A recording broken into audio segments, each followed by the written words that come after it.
La grosse spécificité de ce projet, c'est que les comédiens ne parlent pas. Donc c'est une bande enregistrée, enfin, comme d'autres personnes ont dû vous le raconter. Voilà. Et donc quelque part, ça se rapproche un peu de la danse. Y a pas, les comédiens ne parlent pas, c'est des corps qui bougent dans l'espace.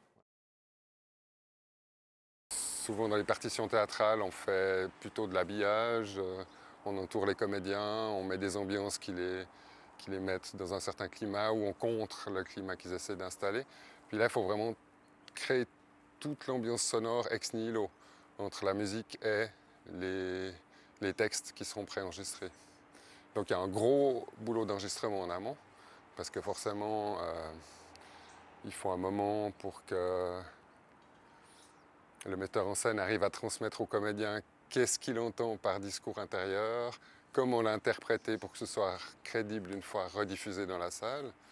Et puis il y a un énorme boulot de montage, parce qu'il y a un gros aspect rythmique en fait. Parce qu'il faut qu'on reste dans ce temps dilaté, donc il ne faut pas que le discours soit réaliste, parce que sinon le texte lui-même il serait trop concentré dans le temps, parce que ça se passe vraiment dans la tête des gens en, disons 10 secondes pour chaque intervenant.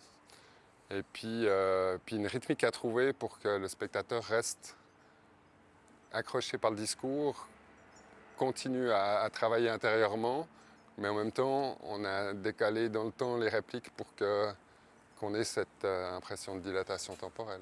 Là, on avait vraiment envie de créer vraiment une bande-son cinéma, où il y a des bruitages, de la musique et du texte.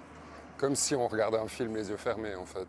Alors, au départ, on a posé une base, on a enregistré, je dirais, de manière brute tous les textes. Puis ensuite, on a commencé à construire une bande sonore, coller les textes dessus dans l'ordre prédéfini, regarder les rythmiques qu'il fallait. Et puis après, ça nous a donné une idée de comment réenregistrer au plus proche de ce qu'Alexandre désirait pour ce projet.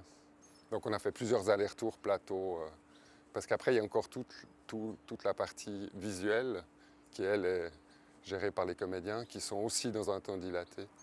Donc, dans des mouvements qui peuvent être par moments très ralentis, qui donnent cette impression de suspension, en fait.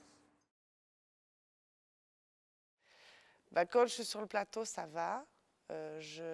C'est plus le sens qui me parvient.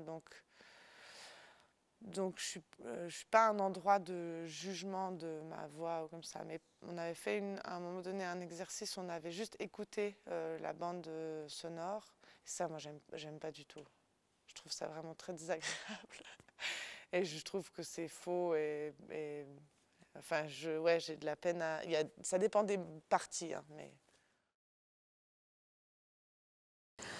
Alors, c'est un objet singulier puisqu'il travaille sur la dichotomie des sens.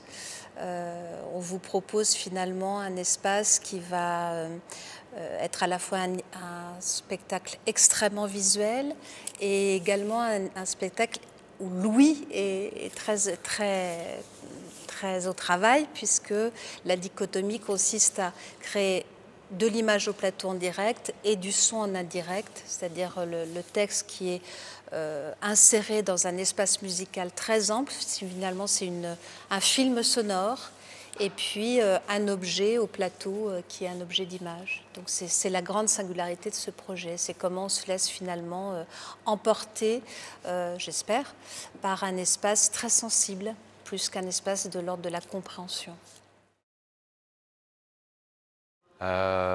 Si. L'univers sonore était et est toujours quelque chose de très présent et du coup avec lequel on voulait absolument travailler.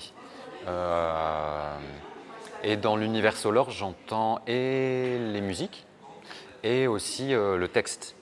Ça, c'était intéressant, je trouve, dans la création. Bon, bah, moi, je suis allé très loin dans mon processus artistique aussi, parfois dans des formes très abstraites. Et puis bah, là, malgré tout, il y a un texte et ça reste du théâtre, en tout cas une forme théâtrale. Donc bah, voilà, des fois, moi, je pouvais avoir des désirs tirant encore un peu plus vers l'abstraction. Et puis Alexandre ramenait un petit peu de concret, de situation. Et à moi-même, je me disais, ah oui, non, c'est vrai, on est au théâtre quand même. dès qu'on met le pied sur le plateau, dans ce lieu, c'est pour moi, c'est un lieu. Ben d'ailleurs, tiens, c'est bizarre, c'est comme si tu es dans une capsule. Moi, ça me fait rentrer un peu dans un truc comme ça. C'est comme si j'étais dans une capsule où les âmes se côtoient, quoi. Et tu pars. Tu pars dans ton corps et dans ta tête, et en même temps, tu es là, parce que la capsule, elle te tient. Les murs te tiennent de cette capsule. J'ai plutôt cette sensation, je traverse les choses. Moi, j'appelle beaucoup ce travail-là. Moi, je traverse le son et le son est une pénétration pour l'âme, pour le corps, pour les oreilles, pour même se déplacer.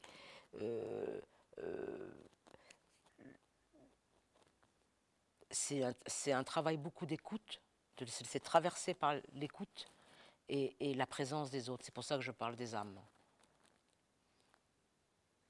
Et capsule, parce que c'était assez...